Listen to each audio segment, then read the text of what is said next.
दोस्तों, एक समय था जब कार में एसी का होना भी लग्जरी माना जाता था। लेकिन आज एक से भी कई ज़्यादा एडवांस फीचर्स जैसे कि डिजिटल डैशबोर्ड और कैमरास कार्स में आमतौर पर पाए जाते हैं। ज़माना कितनी तेज़ी से बदल रहा है, इसका अंदाज़ा मैं इस बात से लगा सकते हैं कि अब कार्स में एलिमेंटिक सेंसर्स और ऑन कॉल असिस्टेंट जैसी रियल टाइम डाटा सर्विसेज भी अवेलेबल होती है। आज कार सिर्फ बाहर की दुनिया से कनेक्ट करने का एकमात्र जरिया नहीं रह गई है, बल्कि लोगों की लाइफ का एक इंटीग्रल पार्ट बन चुकी है। कंज्यूमर्स की ग्रोइंग डिमांड के अकॉर्डिंग टेक्नोलॉजी में इनोवेशंस किए जा रहे हैं, जिससे कि कंज्यूमर्स के यूज़र एक्सपीरियंस को एनहांस किया जा सके। दोस्तों, आज हम दिल्ली मुंबई जैसे किसी बड़े शहर की सड़कों पर निकलते हैं तो ऐसा लगता है मानो गाड़ियों की बाढ़ सी आ गई हो और हर कोई अपनी पर्सनल कार में ट्रैवल कर रहा हो। लेकिन रियलिटी में ministry of health and family benefit द्वारा कंडक्ट किए गए एनएफसीसीआई यानी नेशनल फैमिली हेल्थ सर्वे के मुताबिक सिर्फ 8% इंडियन हाउसहोल्ड्स के पास कार है। यानी आज 12 में से केवल एक इंडियन फैमिली के पास कार है। 1990 तक तो कार खरीदना एक इम्पॉसिबल टास्क माना जाता था, लेकिन 1990 में एलपीजी रिफॉर्म्स के आने के बाद से ही इंडिया में कार ओनर्स का नंबर बहुत धीमी गति से बढ़ रहा है। अगर देश के ऑटोमोबाइल इंडस्ट्री की बात की जाए तो 1950 से लेकर अब इंडिया की ऑटोमोटिव इंडस्ट्री ने एक बहुत लंबा सफर तय किया है। आज ये इंडस्ट्री इंडिया की इकोनॉमिक ग्रोथ में एक इम्पोर्टेंट पिलर है, जो इंडिया के जीडीपी में 7.1% और मैन्युफैक्चरिंग जीडीपी में 49% कंट्रीब्यूट करती है। जबकि 1992 से 93 में यह जीडीपी का केवल 2.7% ही थी। दोस्तों, आपको यह बात जानकर हैरानी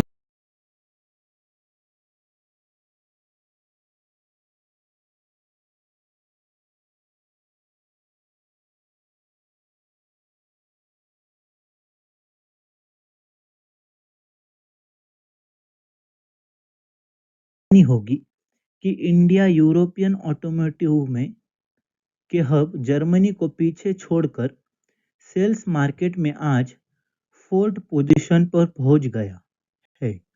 इससे पहले भी साल 2019 में Bharat largest car sales market में लिस्ट फोर्थ पोजीशन पर आया था। एंटिसिपेट किया जा रहा है कि हम 2025 तक थर्ड पोजीशन पर आ जाएंगे। इंडियन ऑटोमोटिव मार्केट के पास आज थर्ड सपोर्ट पर पहुंचने की हजारों पॉसिबिलिटी है, क्योंकि उन पर हान पर्सनल मोबिलिटी अरेना में व्हीकल पेनेट्रेशन रफेली 33 ऑटोमोबाइल्स पर थाउजेंड है। यानी कि पॉपुलेशन के 1000 लोगों में से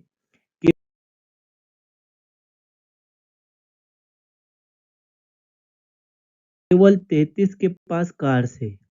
ये फिगर डेवलप वर्ल्ड की तुलना में काफ़ी कम है।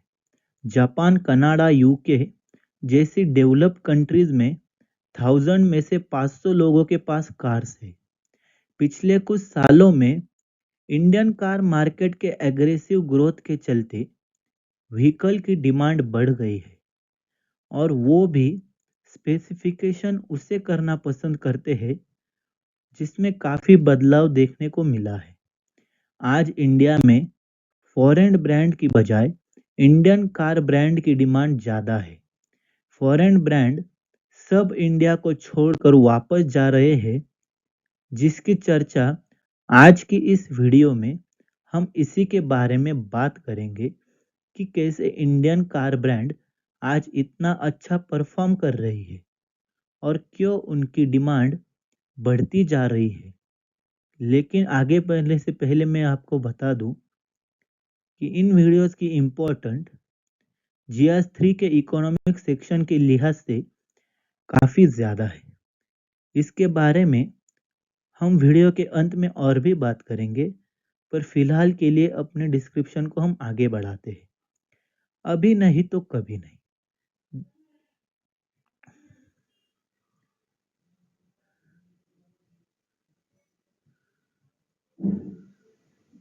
नमस्कार दोस्तों, आपका स्वागत है मेरे YouTube चैनल पर।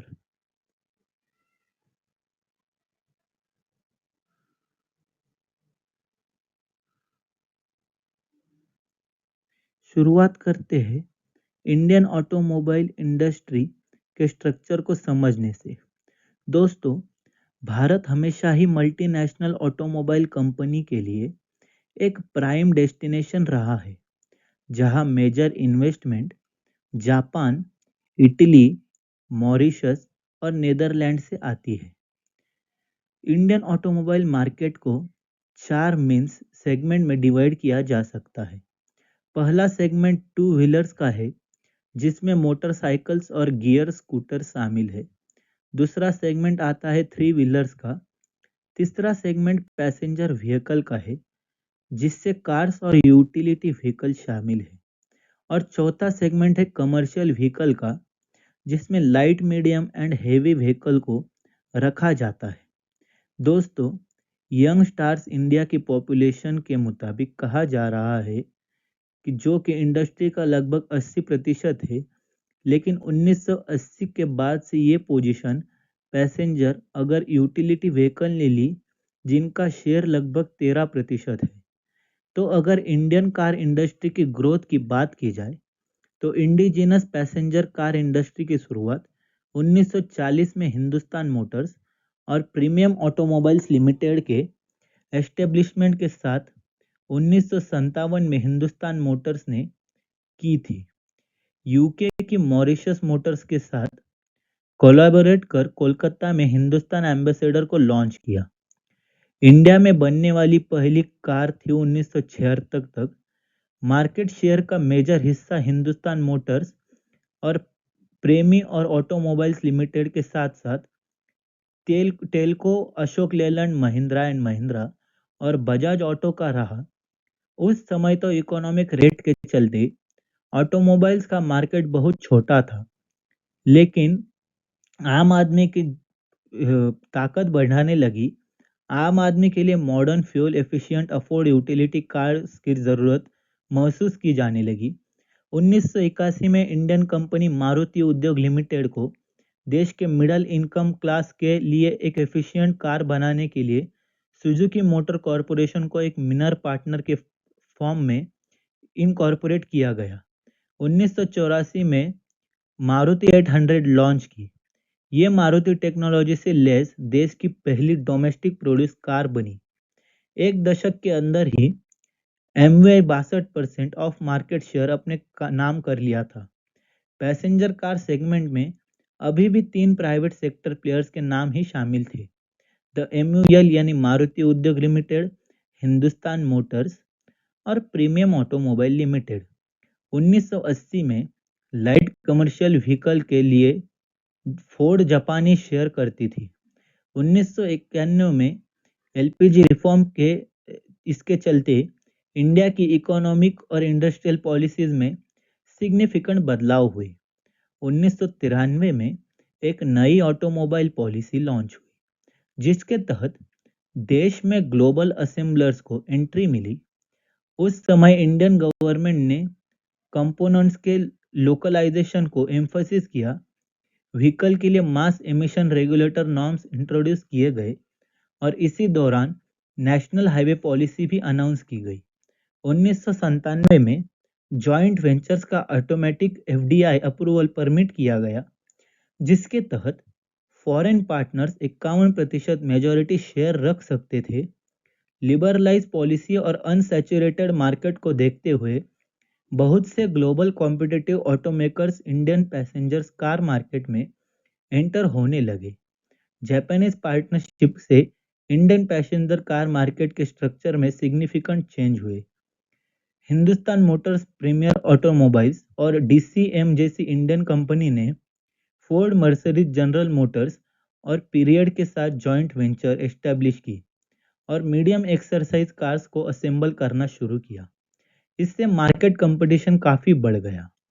इन सभी बदलावों के चलते इंडस्ट्री में डायनामाइज्म, डाइवर्सिफिकेशन और इंटेंस कंपटीशन ने जन्म लिया। ऑटोमोबाइल्स के बाकी सभी सेगमेंट्स की तुलना में पैसेंजर व्हीकल में फॉरेन प्रेजेंस सबसे ज्यादा दिखाई देने लगी। हालांकि ज्यादातर फॉरेन पार्टनर इक्विटी की इक्वल शेयरिंग से शुरुआत की थी, लेकिन अब टोटल या ग्रेटर शेयर इन्हीं का होने लगा।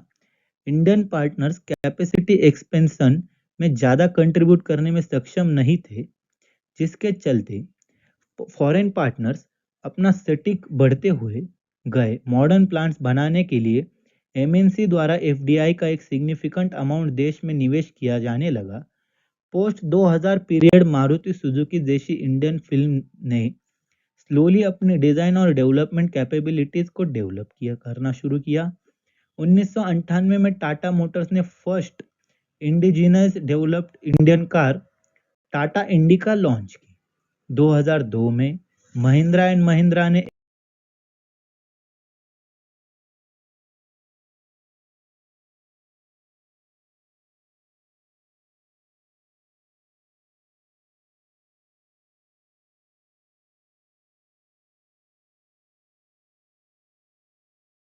एक एसयूवी यानी कि स्पोर्ट यूटिलिटी व्हीकल स्कॉर्पियो को लॉन्च किया। 2004 में टाटा मोटर्स ने दलेर बिंस के साथ मिलकर मर्सिडीज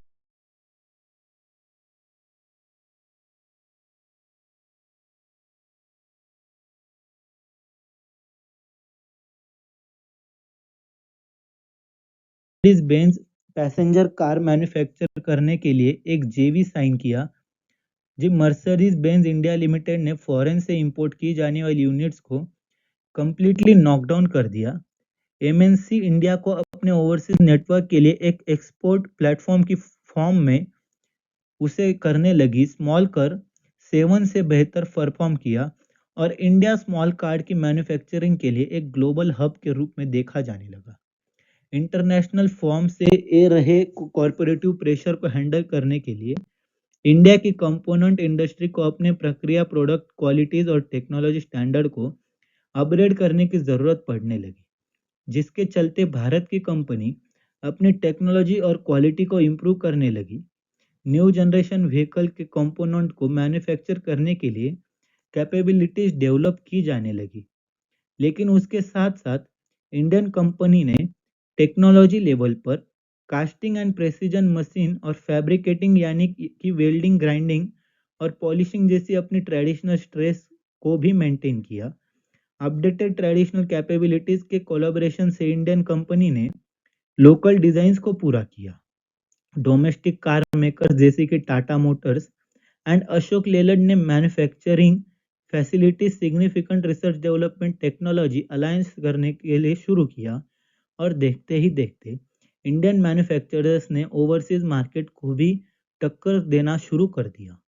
एक्सपोर्ट्स को प्रमोट करना कंपनी की बिजनेस स्ट्रेटेजीज का ही एक पार्ट था, जिससे कि इंस्टॉल कैपेसिटीज का बेहतर यूटिलाइजेशन हो सके। लो कॉस्ट ऑफ लेबर और इकोनॉमी ऑफ स्किल के चलते इंडिया की कॉम्पिटिटिवनेस बढ़ गई और साथ ही साथ इसने डोमेस्टिक मार्केट में चल रही वीक डिमांड को ऑफसेट किया। अब इंडिया स्मॉल कार के लिए एक आइडियल एक्सपोर्ट हब के रूप में विकसित होने लगा था। इस ऑफ टुडे बड़ी स्केल प्रोडक्शन को स्पीड अप करने के लिए गवर्नमेंट ने 100% एफडीआई परमिट कर दी है। आज इंडिया ग्लोबल ऑटोमोबाइल्स और कंपोनेंट्स के लिए चीन के बाद सेकंड फास्टेस्ट ग्रोइंग मार्केट बन गया है। इसी बीच सक्रिय असेंबली हब और स्मॉल कार्स के लिए मैन्युफैक्चरिंग हब भी बन गया है और माना जा रहा है कि इंडियन ऑटो इंडस्ट्री वर्ल्ड की third largest automotive market by volume होगी। आज इंडियन ब्रांड खुद की आर एंड डी के साथ साथ दूसरे ब्रांड्स के साथ भी एसोसिएटेड है। इसके अलावा दुनिया भर से सूटेबल टेक्नोलॉजी को सोर्स भी करते हैं। दोस्तों, ऑटोमोबाइल इंडस्ट्री से इंडियन गवर्नमेंट की पॉलिसी का हम योगदान कर रहे हैं। गवर्नमेंट द्वारा ली गई स्टेटस जैसे ऑटोमोटिव मिशन प्लान 2026 पॉलिसी और प्रोडक्शन लिंक इंसेंटिव स्कीम के चलते इंडिया टू व्हीलर और फोर व्हीलर मार्केट में लीडर की तरह उभर कर सामने आया। एफडीआई ने भी इंडियन ब्रांड की प्रोडक्टिविटी और टेक्नोलॉजी को इम्प्रूव करने और कॉम्पिटिटिवनेस को बढ़ाने में एक इम्पोर्टेंट रोल निभाया। इन सभी कर्म के साथ साथ फर्म स्ट्रेटेजिक ओनरशिप और टाटा और महिंद्रा जैसी बिग बिजनेस ग्रुप की मैनेजरियल विजन का भी इंडियन कार्स के परफॉर्मेंस को इम्प्रूव करने में हम योगदान दे रहे हैं। टाटा की हेड रतन टाटा का फर्स्ट इंडियन कार और फर्स्ट पीपल्स कार डेवलप करने के विजन ने ही टाटा इंडिका और टाटा नैनो को जन्म दिया। इंडिया में बहुत बड़ी मात्रा में मिडिल इकोनॉमिक क्लास का होना, जो कि अनसैचुरेटेड डोमेस्टिक मार्केट क्रिएट करती है, इंडियन स्किल इंडस्ट्री के ग्रोथ पोटेंशियल को बढ़ावा देती है। साथ ही इंडिया में लो कॉस्ट लेबर अवेलेबल होने के कारण यहाँ प्रोडक्शन कैसे भी काम करती है। इसके अलावा यहाँ स्किल्ड इंजीनियरिंग टैलेंट भी मौजूद है। आज Indian automobile market electric vehicle की तरफ मूव कर रहा है। ये एक्सपेक्ट किया जा रहा है कि 2022 से 2030 के बीच एवं मार्केट 49% से ग्रो करेगा और 2030 तक 10 मिलियन यूनिट एनुअल सेल्स को हिट करेगा। इंडियन कार कंपनी को लीडिंग कार प्रोड्यूसर्स जैसे कि जर्मनी और यूके से कंपेयर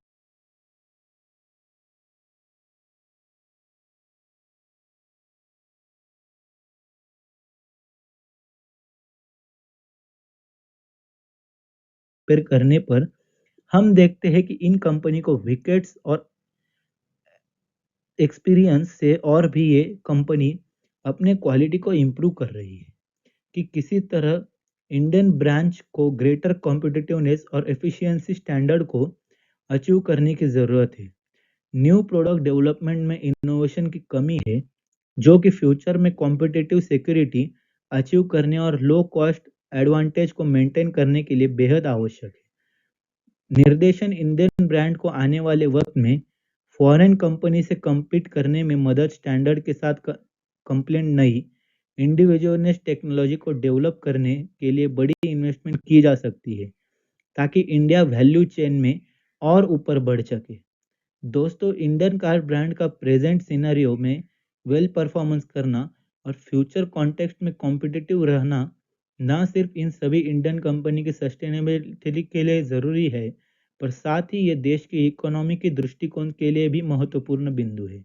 अगर इंडियन ब्रांड मार्केट में अच्छा परफॉर्म करेंगे, तो इस तरह सिर्फ आम जनता को सस्ती और स्वदेशी गाड़ियाँ मिलेगी, लेकिन साथ ही यह हर साल फॉरेन ब्रांड को रॉयल्टी के नाम पर मिलने वाले लाखों करोड़ों रुपए को आउटफ्लो करने से भी रोक पाएगा।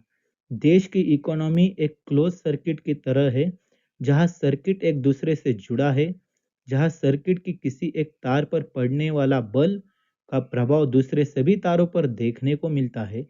इंडियन कार ब्रांड का अच्छा परफॉर्म करना हजारों भारतीयों के जीवन यापन के लिए ज़रूरी है, जो इन कंपनी में काम कर रहे हैं। साथ ही इंडिया में बनी कार्स एक्सपोर्ट्स को भी बूस्ट करेंगे, जो इंडिया के करंट अकाउंट डेफिसिट को भी कम करेगा। तो दोस्तों, ये थी एक वीडियो जहाँ पर हमने डिस्कस करा कि कैसे भारतीय कार कंपनियों ने अपनी ग्लोबल डोमिनेंस बनानी शुरू कर दी है और आगे के लिए क्या स्टेप्स होने चाहिए। इस पूरे मुद्दे पे आपका क्या ओपिनियन है, हमें कमेंट सेक्शन में ज़रूर बताइएगा। और जैसे कि वीडियो के पहले भाग में